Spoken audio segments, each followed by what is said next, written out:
Welcome to how a pro hand waxes their skis. So I like to set my iron to about 350 degrees Fahrenheit. I am using some Mountain Flow Eco Wax All Conditions.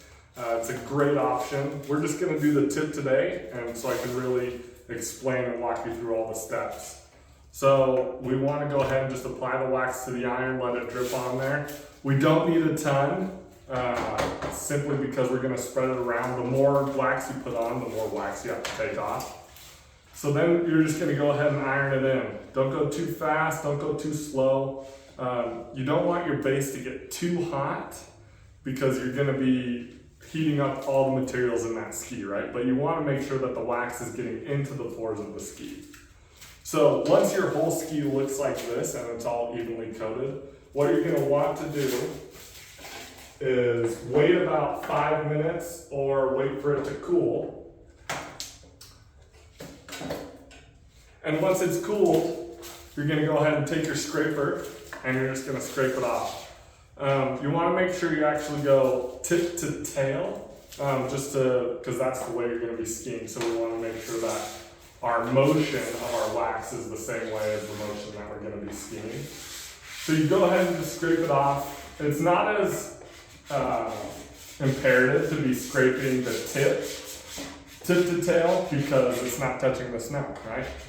So scrape it all off. Make sure you're getting as much off with the scraper as you can, right? It's coming off nice and easy because I didn't wait 5 minutes, so it's not going to absorb as well, but you guys get the idea. So once you get to a point that you have a good amount of wax off that ski, you're not pulling much, then we gotta switch to the brush, right?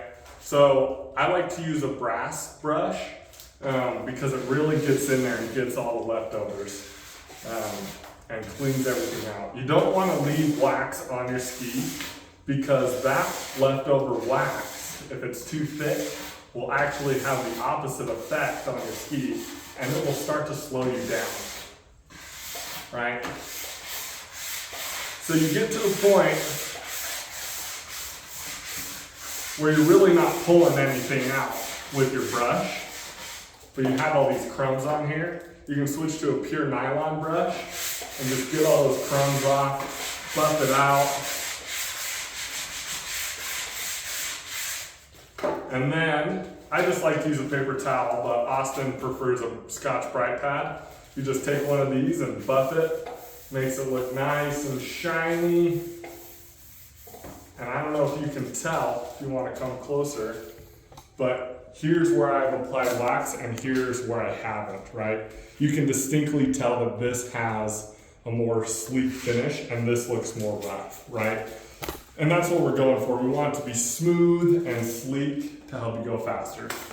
So that is how a pro waxes their skis.